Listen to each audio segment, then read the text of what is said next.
प्यारे छात्रों, आपका स्वागत है। आज हम सरल रेखा के इस भाग में किसी बिंदु x1 y1 से सरल रेखा ax धन by धन c बराबर 0 पर डाले गए लंब की लंबाई ज्ञात करना सीखेंगे, जिसके लिए आवश्यक सूत्र डाले गए लंब की लंबाई p बराबर ax1 plus by1 plus c upon root of a square plus b square, इस फार्मूला का उपयोग करेंगे, जहां a कैपिटल A x का गुणांक और कैपिटल B y का गुणांक है। साथ ही साथ दो समांतर रेखाओं के बीच की दूरी ज्ञात करना सीखेंगे। तो एक्सरसाइज 3A.12 से क्वेश्चन नंबर 3 लेते हैं। प्रश्न है, बिंदु ऋण 2 3 से रेखा 24x धन 7y बराबर 5 पर डाले गए लंब की लंबाई ज्ञात कीजिए। तो ये रेखा का इक्वेशन लिख लेते हैं, 24x धन 7y बराबर 5, और ये बिंदु ले लेते हैं -2 3। इससे इस रेखा पर डाले गए लंब की लंबाई मान लो पॉइंट A है और ये डाला गया लंब AB है, तो AB की लंबाई हमको ज्ञात करना है। तो बहुत ही आसान है, ऊपर लिखे गए सूत्र का प्रयोग करते हुए हम देखिए कैसे हल करेंगे। तो यहाँ लिख देंगे बिंदु -2 3 से सरल रेखा 24x धन 7y ऋण 5 बराबर 0 पर डाले गए लंब की लंबाई। आप चाहें तो यहाँ एक बार फार्मूला लिख लीजिए, ax1 by1 plus c upon root of a square plus b square. ठीक, तो a की जगह तो 24 है, x1 -2 है, b का मान 7, y1 है 3 ऋण 5 बटे 24 का वर्ग धन 7 का वर्ग रूट के अंदर। 24 दूनी 48 हुआ, 7 तिया 21 ऋण 5, 24 का वर्ग हो जाएगा 576 और 7 का वर्ग 49। 48 और 5 53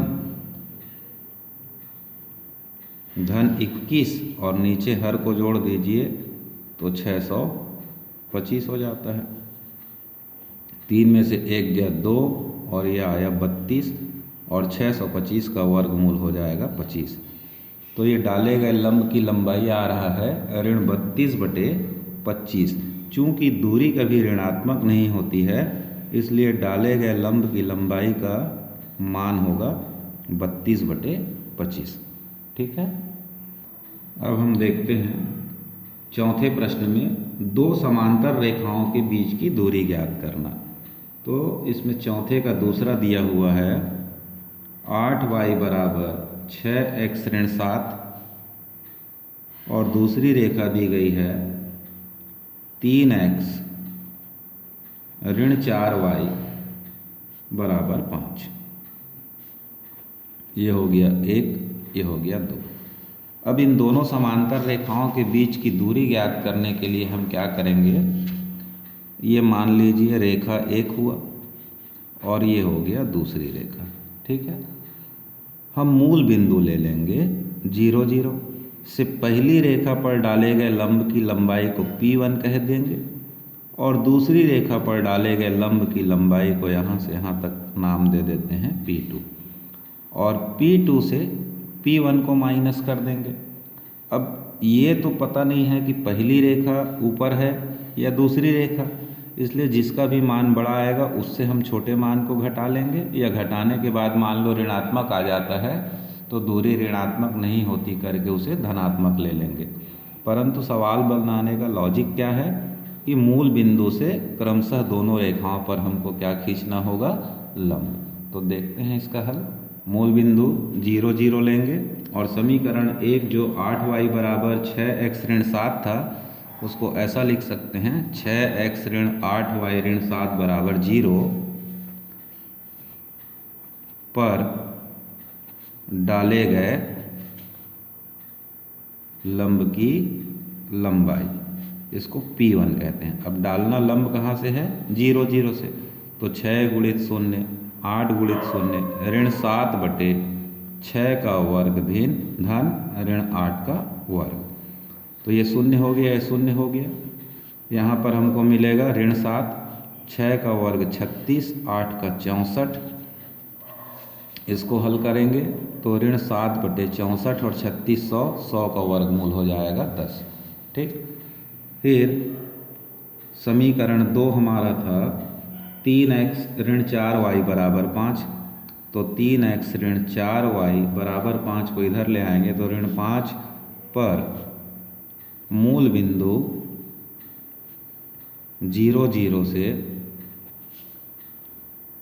डाले गए लंब की लंबाई बराबर हो जाएगा 3 गुणित 0 4 गुणित 0 ऋण 5 बटे 3 का वर्ग ऋण 4 का वर्ग।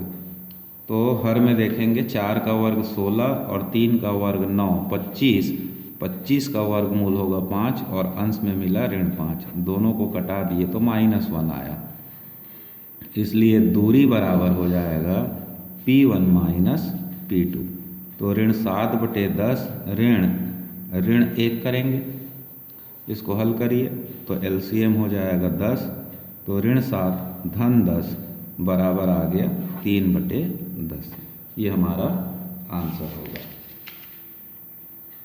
ठीक, क्वेश्चन नंबर 10 देखते हैं 3A.12 का। यदि मूल बिंदु से उस रेखा पर डाले गए लंब की लंबाई स्मॉल p हो जो अक्षों पर क्रमशः A और B इकाई के अंतःखंड काटती है, तो सिद्ध कीजिए कि 1 बटे P का वर्ग बराबर 1 बटे A का वर्ग धन 1 बटे B का वर्ग। तो यहाँ सरल रेखा का समीकरण हम लिखेंगे। प्रश्न में दिया गया है कि अक्षों पर काटा गया अंतःखंड A और B है, स्मॉल a b। तो सरल रेखा का समीकरण हमारा होगा x बटे a धन y बटे b बराबर 1। ठीक है, अब इस पर मूल बिंदु से डाले गए लंब की लंबाई को स्मॉल p कहा गया है। ठीक, और हमको प्रूफ करने के लिए कहा गया है 1 बटे p का वर्ग बराबर 1 बटे a का वर्ग धन 1 बटे b का वर्ग। तो एक बार आप प्रश्न को देख लीजिए कैसा लिखा हुआ है, तो बात अच्छे से आपको समझ में आएगी। ठीक, तो ये प्रश्न देखेंगे 10वें नंबर का। यदि मूल बिंदु से उस रेखा पर डाले गए लंब की लंबाई p है जो अक्षों पर क्रमशः A और B के अंतःखंड काटती है, तो सिद्ध कीजिए 1 बटे P का वर्ग बराबर 1 बटे A का वर्ग धन 1 बटे B का वर्ग। ठीक है, तो चलिए सरल रेखा का समीकरण हमने अंतःखंड वाला स्वरूप ले लिया। अब प्रश्नानुसार कहें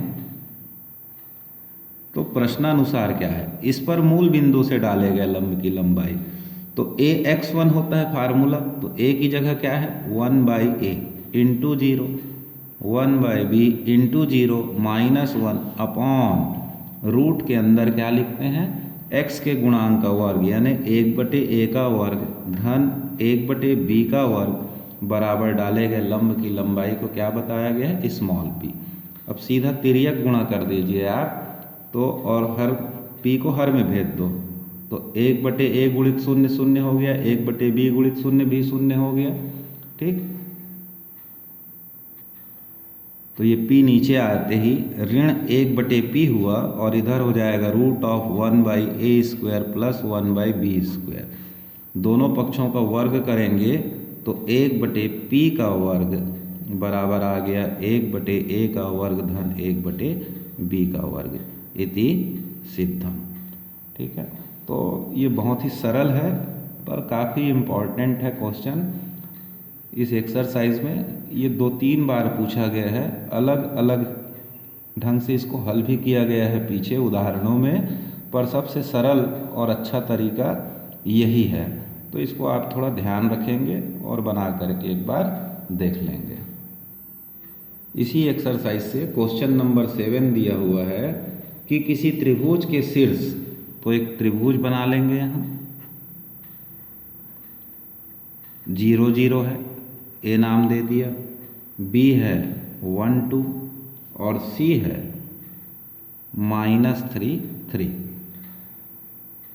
तो शीर्षों से सम्मुख भुजा पर डाले गए लंब की लंबाई ज्ञात कीजिए। तो आपको जैसे ए से भुजा BC पर आपने लंब डाला AD, तो AD की यदि आपको लंबाई चाहिए तो क्या करना होगा, हमको पहले BC का समीकरण ज्ञात करना होगा।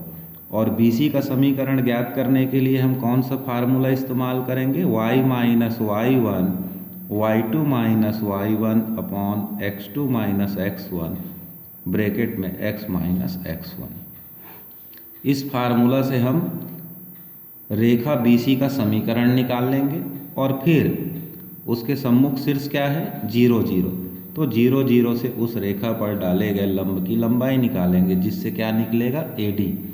फिर इसी प्रोसेस को आप अन्य दो भुजाओं पर लेंगे, फिर इसी फार्मूला से हम AC का समीकरण निकाल लेंगे और B से रेखा AC पर डाले गए लंब की लंबाई निकालेंगे, तो क्या निकल आएगा, शीर्ष लंब BE। इसके पश्चात हम रेखा AB का समीकरण निकालेंगे, यही फार्मूला फिर से इस्तेमाल करेंगे और बिंदु ऋण 3 3 से AB रेखा पर डाले गए लंब की लंबाई निकालेंगे, तो CF आ जाएगा। ठीक, तो हमारे पास दो फार्मूला है,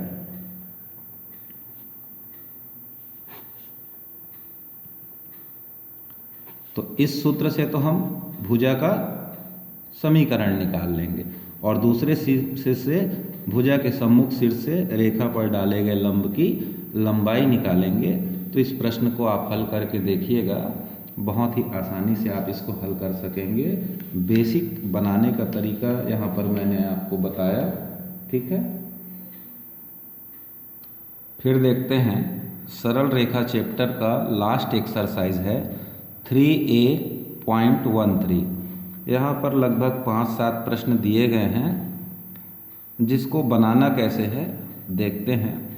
तो यहाँ दो सरल रेखाओं के प्रतिच्छेद बिंदु से होकर जाने वाली रेखा का समीकरण हमको ज्ञात करने के लिए कहा गया है, साथ ही साथ एक शर्त और कुछ न कुछ दिया जाएगा। तो प्रश्न क्रमांक दूसरे का पहला मैं यहाँ पर आपको बताऊंगा।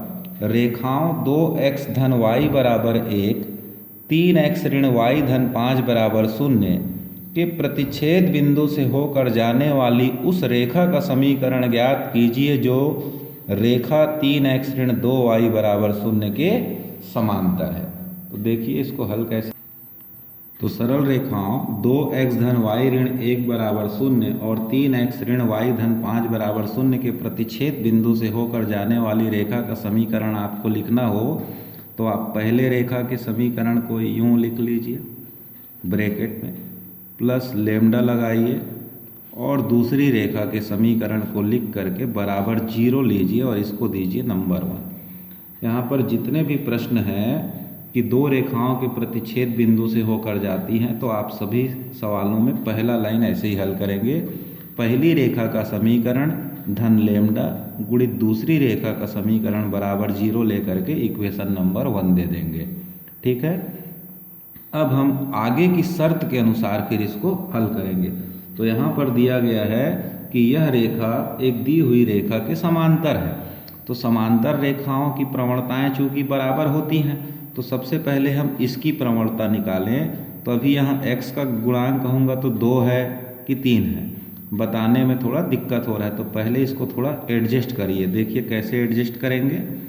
तो 2x plus y minus 1, 3 lambda x minus lambda y plus 5 lambda is equal to 0। अब x के कोफिशिएंट को सेट करो, तो 2 प्लस 3 लेमडा x, फिर y को बाहर निकालेंगे तो 1 minus lambda into y plus 5 lambda minus 1 बराबर 0 हो गया। अब हम अगर समीकरण 1 की प्रवणता निकालें, तो समीकरण 1 यानी रेखा 1 की प्रवणता क्या होगी, मान लीजिए इसको देते हैं m1, तो माइनस x का गुणांक यहाँ पर कितना है 2 धन 3 लेमडा और y का गुणांक है 1 ऋण लैम्डा। इसको अगर थोड़ा हल कर लिया जाए तो 2 + 3 और इसको लैम्डा -1 करेंगे तो एक माइनस साइन बाहर निकल के प्लस हो जाएगा। अब यह रेखा जो है वह 3x ऋण 2y = 0 के समांतर बताया गया है। तो सरल रेखा, ठीक, 3x ऋण 2y = 0, इसको दे दीजिए 2 नंबर और यहाँ लिखा m2, मतलब इसकी प्रवणता 3/ऋण 2 करेंगे तो आ गया 3/2। अब प्रश्न में बताया गया है कि इन दोनों रेखाओं के प्रतिच्छेद बिंदु से होकर जाने वाली जो रेखा है वह रेखा 2 के क्या है, समांतर है। तो हम लिखेंगे समांतर हेतु प्रतिबंध, हमने पीछे पढ़ा है क्या होता है, m1 = m2, राइट। m1 का मान है 2 + 3 लैम्डा अपॉन लैम्डा -1 = 3/2। इसको हल करेंगे तो 2 दूनी 4, 3 दूनी 6, 3 लैम्डा ऋण 3, पक्षांतर करते हुए घटा दीजिए तो 3 लैम्डा = ऋण 7, इसलिए लैम्डा बराबर आ जाएगा ऋण 7/3। अब ये लैम्डा का जो मान निकल गया इसको हमको समीकरण 1 में रख करके हल करना होगा और जैसे ही हल पूर्ण होगा हमारा आंसर आ जाएगा। तो यहाँ लिख देते हैं लैम्डा का मान समीकरण 1 में रखने पर तो ये हो जाएगा 2x धन y ऋण 1 ऋण 7/3, 3x ऋण y धन 5 = 0। 3 का तिर्यक गुणा, 3 दूनी 6, 3y ऋण 3, 7 तिया 21, 7y 7 पंचे 35, 6 में 21 गया, ऋण 15x, 3 7 धन 10y, 35 में 3 गया और जुड़ गया तो ये हो गया 38। ऋण चिन्ह का भाग दे दीजिए तो ये हो जाएगा 15x ऋण 10y धन 38 = 0। ये हमारा आंसर होगा। ठीक, इस एक्सरसाइज से एक क्वेश्चन और बताता हूँ, देखिए।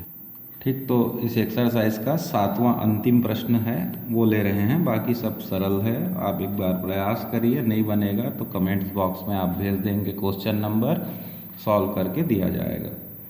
रेखाओं x ऋण 3y धन 1 = 0 तथा 2x धन 5y ऋण 9 = 0 के प्रतिच्छेद बिंदु से होकर जाने वाली रेखा का समीकरण ज्ञात कीजिए जिस पर मूल बिंदु से डाले गए लंब की लंबाई वर्गमूल 5 है।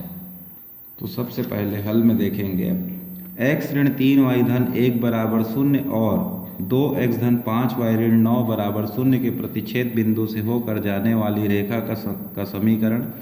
पहली रेखा कोष्टक में धन लैम्डा लगा करके दूसरी रेखा को आप लिख लीजिए। ये हुआ हमारा इक्वेशन नंबर 1। अब हमको दिए गए दूसरा शर्त यहाँ क्या है, तो इस पर मूल बिंदु से डाले गए लंब की लंबाई वर्गमूल 5 बताया गया है। तो पहले आप समीकरण को थोड़ा एडजस्ट कर लीजिए। तो देखेंगे x + 2 लैम्डा x लिखें -3y + 5 लैम्डा y + 1 - 9 लैम्डा। इसमें से x कॉमन ले लीजिए, इसमें से y कॉमन लेंगे तो ये पहले 5 लैम्डा फिर ऋण 3 लिख सकते हैं और 1 ऋण 9 लैम्डा = 0 लिख लेंगे। अब प्रश्नानुसार, तो प्रश्नानुसार क्या होगा, इस रेखा पर मूल बिंदु से डाले गए लंब की लंबाई तो 1 + 2 lambda × 0, 5 lambda -3 × 0 plus 1 - 9 lambda upon x का गुणांक तो 1 + 2 लैम्डा का स्क्वायर 5 लैम्डा -3 का स्क्वायर बराबर दिया हुआ है √5। तो ऊपर के दो पद शून्य हो गए, बचा 1 ऋण 9 लैम्डा और नीचे वर्ग कर दीजिए तो 1 धन 4 लैम्डा का वर्ग धन 4 लैम्डा, 5 पंचे 25, 3 तिया 9, 5 तिया 15 दूनी 30 लैम्डा रूट के अंदर बराबर हुआ वर्गमूल 5। इसको जोड़ते हुए वर्गमूल चिन्ह हटाने के लिए वर्ग करने पर लिखेंगे। तो ये हो जाएगा 1 ऋण 9 लैम्डा का वर्ग हो गया, और हर में 4 और 25 29 लैम्डा का वर्ग, 4 में से 30 गया 26 लैम्डा, और 9 और 1 हुआ 10, और इधर वर्गमूल 5 का वर्ग हो जाएगा 5। इसका होल स्क्वायर कर लीजिए तो 1, 9 का वर्ग हो गया 81 लैम्डा का वर्ग, 9 दूनी 18 लैम्डा, 29 पंचे 145 लैम्डा का वर्ग, 26 पंचे 130 और 10 पंचे 50। इधर ला के पक्षांतर करेंगे तो 5 में 1 गया 4 और 14 में गया 66। इधर ला के घटाएंगे तो 112, और इधर ला के घटाएंगे तो ये हो जाएगा 49 बराबर 0। तो 8, इसको ऐसा लिख सकते हैं 8 लैम्डा का वर्ग धन 7 का वर्ग, और 2 गुणित 8 लैम्डा गुणित 7, 7 अट्ठे 56, 56 दूनी 112। तो बहुत सरलता से मिल गया 8 लैम्डा ऋण 7 का पूर्ण वर्ग। तो ये हो जाएगा 8 लैम्डा ऋण 7 बराबर 0, इसलिए लैम्डा बराबर क्या हो जाएगा 7/8। तो देखिए कैसा हल हुआ। अब लैम्डा के मान को क्या करना है, 1 में रख देना है। तो लैम्डा का मान समीकरण 1 में रखने पर, तो समीकरण 1 था x ऋण 3y धन 1 धन 7/8, दूसरे कोष्टक में x धन 5y ऋण 9 बराबर 0। हल करेंगे तो ये हो जाएगा 8 एकम 8, 8 तिया 24y, 8 एकम 8, 7 दूनी 14x, 7 पंचे 35y और 9 सत्ते 63 बराबर 0।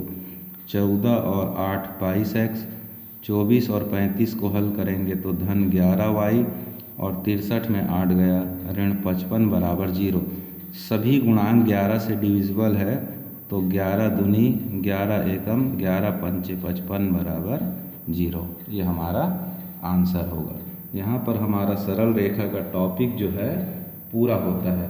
अब हम नेक्स्ट वीडियो में आपको सांकव परिच्छेद से संबंधित जानकारी देंगे। तब तक आप सरल रेखा अध्याय का अच्छे से अध्ययन करके तैयार हो जाइए। ठीक है, तब तक के लिए गुड बाय।